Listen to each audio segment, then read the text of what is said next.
The next speaker is one from our own family, Marc Hamilton, Vice President for the Solution Architect and Engineering. Marc, come on stage and what is the latest in NVIDIA? Thank you.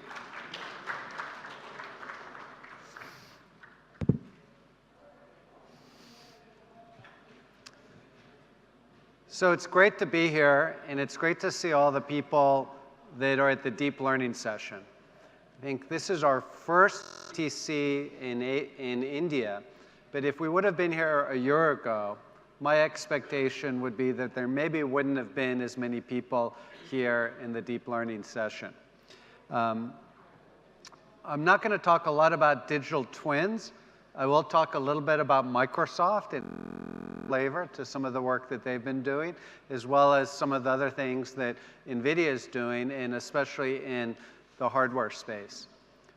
It's been a very busy year, and not only have our software engineers been busy, but our hardware engineers have been very busy in really addressing this need out by several of the speakers for really, in our lifetime, or at least in most of our careers, this infinite demand for more computing power.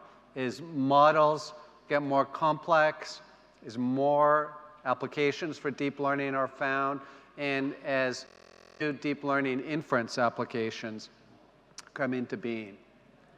Now, Steve Parker showed this slide today in the kickoff, or in the keynote. And computational science has really been core to what NVIDIA has done over the last 10 years. It was 10 years ago last month, of course, that we introduced the CUDA programming language and really took the graphics processor and turned it into a general purpose processor. And computational science continues to be very important use of GPUs. And in fact, right next door, I will finish on time because I'm giving the next session in the HPC talk on computational science. But increasingly, GPUs are being used for data science. Now, NVIDIA was very lucky that a number of years ago, about 5 years ago, we noticed some of the first researchers at universities and government research labs starting to use GPUs for data science, specifically for modeling deep neural networks. And we started to invest back then to adapt the GPU software for the new needs of data science. And today, literally every large IT company, hardware and software, is talking about AI and talking about how they are working to add AI into their technologies and into their products. So we have a little bit of a head start, and we certainly are going to work very, very hard to keep us there to serve all of your needs. Again, I think it's been covered fairly well here, but this is one of the reasons why computational science and data science are so intertwined. It's, of course, so much of that data that is used in deep learning doesn't come or from a camera, but comes from computations. Whether that's computations that are running a simulation describing how a jet engine is flowing, or data coming in from a medical, from an MRI machine, or a large scientific experiment. So being able to process that data pipeline with computational science continues to be important. But you then have these sort of two phases of deep learning, from the training pipeline to the inference pipeline. I think GPUs are pretty much used exclusively in the training pipeline. It simply doesn't make sense to not use GPUs because of the time involved. It can take 30 days, 40 days, 50 days to train a deep neural network using CPUs only. And of course, that sounds like a long time, but remember, a deep neural network typically doesn't get excellent results after being trained once. You may need to train it 40, 50, 100 times. A devout PhD researcher doesn't want to wait 1 month times 100 months to get their PhD. And this is why deep learning algorithms, which have been around for 30 or 40 years, were not used extensively 30 or 40 years ago. No one had patience to do that. Increasingly, though, we find that GPUs are also being used for inference. Here's one very simple example. Baidu has a program called Deep Speech. I use it when I'm in China, and if I want to ask, where is the nearest Szechuan restaurant? With Deep Speech 1 in 2014, that took about half a second to do the inference on CPUs. Now, half a second, anyone who has studied human-computer interface knows that most teenagers will not wait half a second on a cell phone. But it was right about the limit for a mobile app.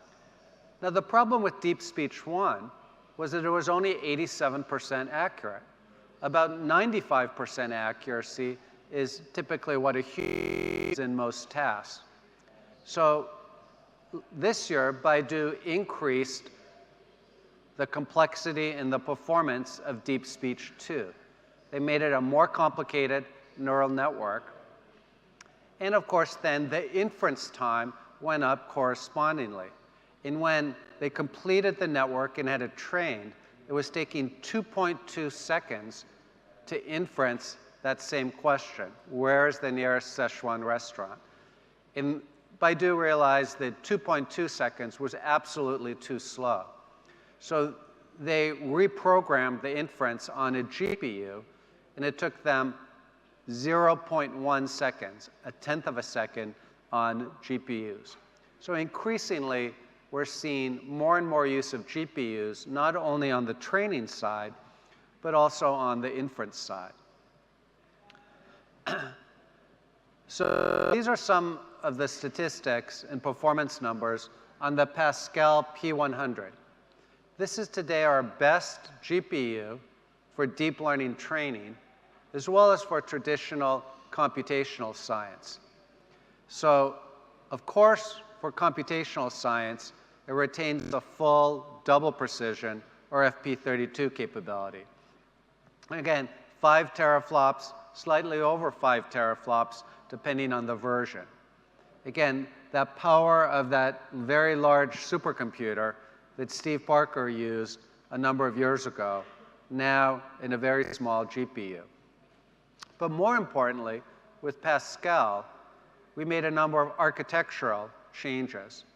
And one of those, of course, most important for deep learning, was the addition of FP16, or so-called half precision. It turns out types of models train just fine on FP16, or only 16 bits of precision.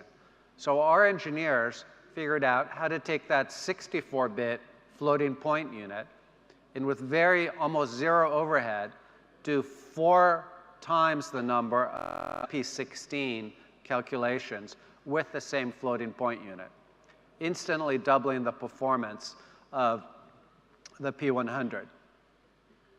Another feature that we added was NVLink. If you add up the bisectional bandwidth of 4 P100 GPUs, you get nearly 750 gigabytes a second of bandwidth between all of the GPUs. So if you think back to some of the CNTK discussions, as you're exchanging weights, updating weights between layers in a model, that ability to take your model, spread it out across different GPUs, and have that very, very fast communication. By contrast, a traditional server with PCIe has a maximum of 16 gigabytes a second of connectivity from one GPU to another GPU. So it's, again, these types of architectural changes, besides the pure increase in floating point performance that adds to the power of Pascal. Of course, hardware features alone weren't enough. We actually had to work with our semiconductor partners to come up with new fabrication technology. Besides a fast interconnect, a GPU has always been known for having very fast memory. Compared to a CPU with DDR memory that is maybe 25 gigabytes a second, our earlier generation of GPUs had about 288 gigabytes a second using graphics, GDDR memory.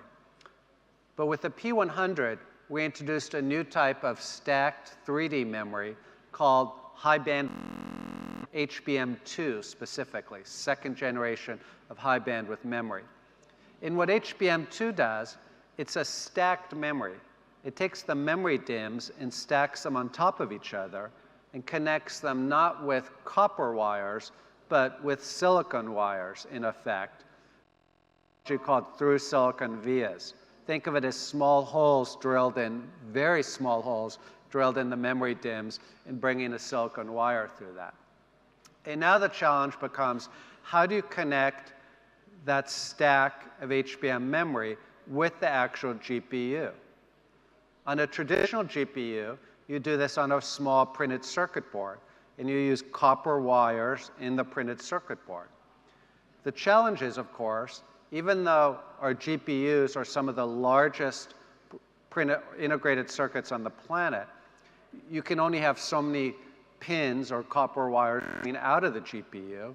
And to actually have higher bandwidth than 288, not only the pins, but the power starts becoming a limitation. So we developed a technology called CoWoS, very easy to pronounce in India. But what it stands for is chip on wafer on substrate. So we actually take those stacks of memory in the GPU, and instead of mounting that on a printed circuit board, we mount all of them on a third piece of silicon. We thus have many more, in effect, smaller silicon wires that operate at 1/4 the power per bit to move the data from memory. And finally, we wanted to make not only all of the memory on the GPUs, but the memory on the entire server available to the programmer. So we developed a new technology in Pascal called the page migration engine. The page migration engine is low-level software supported by hardware in the GPU that automatically moves data back and forth a page at a time between the CPU and memory and the GPU memory. And Pascal is the first processor that's able to take advantage of the page migration engine. Now let's talk a little bit about inference. The P100 always ends up being the best GPU for training because of the NVLink interconnect and the very high-speed memory. But while training requires trillions of billions of floating point operations, an inference, one image or one voice segment or one set of data, takes a mere billions of operations. So that can actually be done on a smaller GPU. You also need to think about, where is inferencing going to be done? My training, I'm going to bring in all that data, typically not in real time, and I'm going to do some sort of batch level training. Remember, it's taking an hour to a day to train most neural networks. But once I have that image trained, or that network trained, I want to embed the inference application in a web server, in an automobile, in an edge server, out in some edge device on the GE network. And the P4 GPU is designed just for that. Rather than being a large, full-size, you saw Steve Parker holding up a traditional GPU. It's a low-profile PCIe card. It's no bigger than a RAID controller card or a network interface card that you might add to a server. So take a look at the efficiency in what we were able to achieve with the P4, both CPUs and even to FPGAs. So with a single 50 to 75 watt card in a GPU, this is what we can accomplish. A total of 22 trillion operations per second. Now you may do the math and look at the number of cores and say, well, even with FP16, we're not able to do that.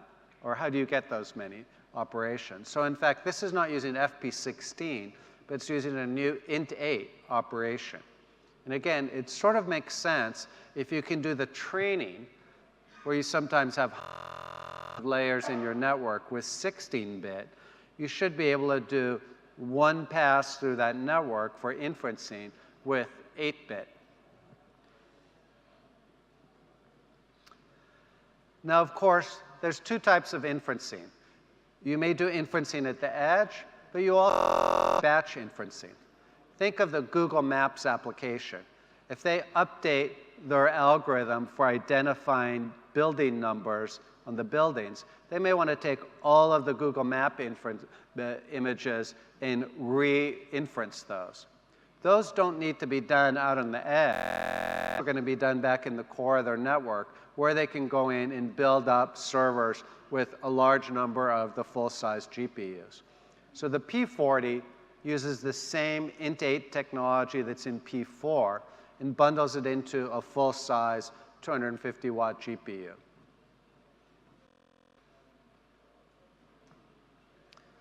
So again, just some numbers on speed-ups in training over 3 years and speed-up in inferencing in energy efficiency.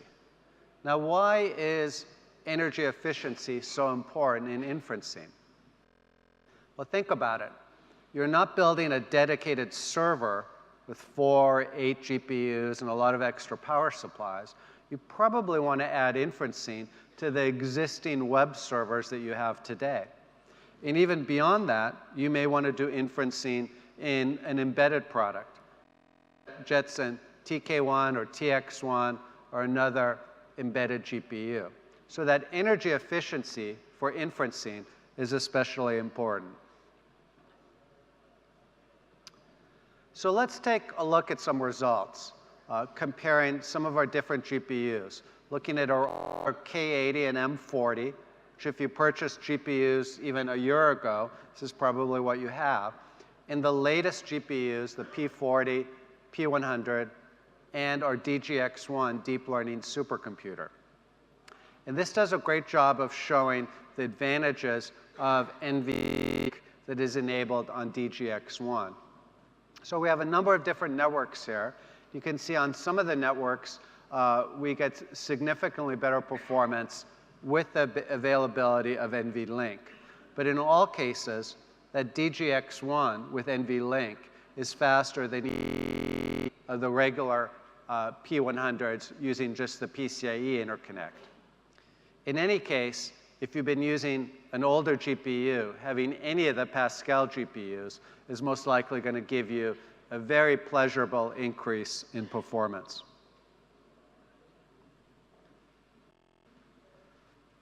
Now again, let's look at similar comparisons for inference. Now in here, what I did is look at two different classes of numbers. The first on the P40 is looking at the max throughput. Again, if you have 1 million or 1 billion items that you have to inference, you're looking at what's the maximum throughput that I can get on the GPU. Counter, if you're concerned about energy efficiency, then the P4 gives you that max efficiency and is actually slightly more efficient because it's a smaller GPU.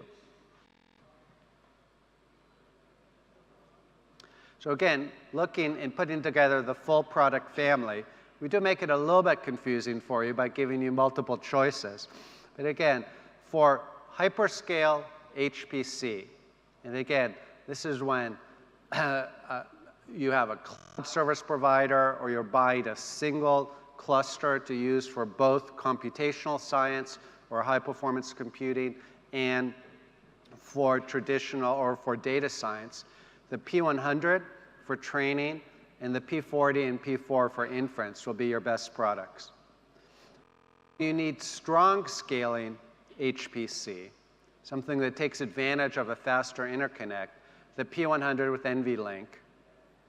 When you want the best efficiency for really a broad range of apps, some that may not be strong scaling, some that are, then the P100 with PCIe that fits in servers from every vendor gives you the broadest server compatibility and good performance. And finally, DGX1, when you want a fully integrated deep learning supercomputer. So again, we've got some more detail on the product recommendations, and you'll see that all of these products are actually available in shipping today. Now, it's nice to have GPUs, but again, over half of our engineers, including over 2,000 engineers here in India, actually work on software. And we have a number of different software offerings that are embedded in the DGX1 for an end-to-end solution, as well as being available through GitHub and through the NVIDIA developer site. So Shankar mentioned it this morning, but it's worth repeating. If you're not already an NVIDIA registered developer, go to developer.nvidia.com and sign up. I'm amazed how many times I'll go off and I'll meet with a customer, and they'll say, oh, I love the NVIDIA software. And I say, well, and I'm doing deep learning, and say, well, what version of CNN are you using? Or what version of NVIDIA digits are you using? And they rattle off a number that is 6 months, 12 months old. Well, again, the space in deep learning is moving so quickly. In the CUDA space, we make 2 major releases of CUDA a year. In the deep space, we're typically making 2 releases of software every month. So again, if you're not on the developer site, if you're not a registered developer, you may not be aware of these. And often, simply with a software upgrade, you can get performance that's 10, 20% better, but 10 or 20x better, just with a new software upgrade for specific features that we've added. Now, it's interesting that besides AI being used in traditional data science, we see more and more AI in HPC centers. A few interesting examples. One of my favorites is NASA, the US Space Agency. They have one of the largest image repositories of satellite images from 20, 30, 40 years of NASA spacecraft flying around the world. And we all know today that everyone is concerned about greenhouse gases and the amount of carbon in the atmosphere. And in fact, you can go and pull up a web app and look at, get readings on pollution in any major city of the world instantaneously. But the problem is, sensors, that data, has only been available for a year or 2. What if you want to go back and study, well, what was the impact of carbon and greenhouse gases over 10 years in a particular area? Well, NASA took all their satellite imagery and trained a GPU system using GPUs, and is able now to predict what the carbon change has been in the atmosphere simply by looking at historical satellite pictures. So we're seeing a tremendous amount of innovation, and really smart people around the world use deep learning in traditional scientific applications. Healthcare, GE talked about some of the things that they're doing. My daughter is just graduating medical school. She is very excited, even though she doesn't understand all of the details around deep learning. She's looking forward to being able to use some of the new diagnostic tools based on deep learning. And it doesn't stop there. We've talked to people this year, nearly 20,000 organizations, companies large and small, hundreds of countries, thousands of city or state organizations, all of them interested in AI and deep learning. So again, a little bit about what we announced recently with NVIDIA and IBM. IBM, of course, has one of, after DGX1, started shipping, was one of the first vendors to start shipping a system with the Pascal P100 and NVIDIA. And IBM takes that one step further. They've actually built NVLink into their Power 8 processor. So they're able to use NVLink not only to connect the GPUs, but to connect back to their CPU. And so they introduced late last month the IBM Power Toolkit, a number of deep learning frameworks built on top of the NVIDIA GPU Deep Learning Toolkit running on this IBM server for the AI enterprise. Again, a little bit more about the server. Beautiful packaging, 2 Power 8 and up to 4 NVIDIA Tesla P100 GPUs. You can't even buy this server without GPUs. It only comes with GPUs, the only model available. Microsoft, so you heard a lot about Microsoft and what they've done with their cognitive toolkit. We've actually worked very closely with them in a number of different areas. And of course, now you can run CNTK on Azure, but you can also run CNTK on DGX1, their NVIDIA Tesla GPUs. So let's look at some of the results that we're able to achieve. Of course, there's many Microsoft applications, the Skype translator, Cortana, Bing search engine, and others. They use GPUs on the training side. So these are the same numbers, I believe, that were shown earlier. But think about that, 13,000 images a second being trained on DGX1. That's 170 times faster than a 2-socket x86 server. So I'm not sure what the salary is for a data scientist here in India, but a data scientist in Silicon Valley is very highly paid. I won't share the numbers because you'll all go and move to Silicon Valley, but it's again, there are many data scientists making over $200,000 a year US in California, if you can find one, right? NVIDIA, Baidu, Silicon Valley, Google, Facebook, all trying to hire them. So if you get one of them, do you want them to process 78 images a second, 7,000 images a second, or 13,000?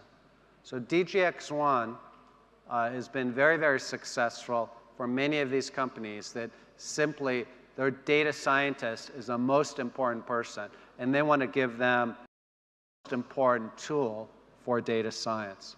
So again, some great numbers, and we're really thankful to all of the engineers at Microsoft that work with NVIDIA to tune the software, to tune the DGX1 hardware to get these results.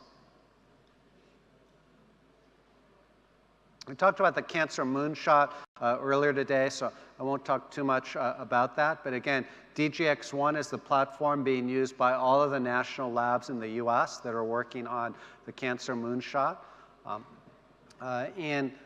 Actually, this cancer distributed learning environment, what we've done is we've working on our own deep learning supercomputer, which we call Saturn V.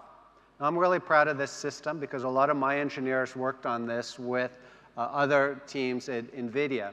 But if you think about it, it's often taken other companies, groups of companies, 12 months, 18 months, 2 years to build a new type of supercomputer. And in fact, if you think about it, the last time that you had one company that built an entire supercomputer, from the chip to the server to the software stack, assembling it to running it, was probably back in Cray research, the early Cray research in the 80s. So we announced the P100 in April of this year. We started shipping it in August. And by October, we had put together a system that was the 28th fastest supercomputer in the world, and more importantly, we feel the #1 most highest in energy efficiency, right? And nowhere in the world, perhaps, than in India is energy efficiency more important. There are many, many data centers here where you simply can't get the power to run 170 x86 servers. So that energy efficiency is important here and important around the world. So thank you very much for coming. And I'm not going to take a question because I have to run next door, but I'll be around later in the day and a lot of NVIDIA people that can answer your questions. So thank you very much. Thank you, Marc.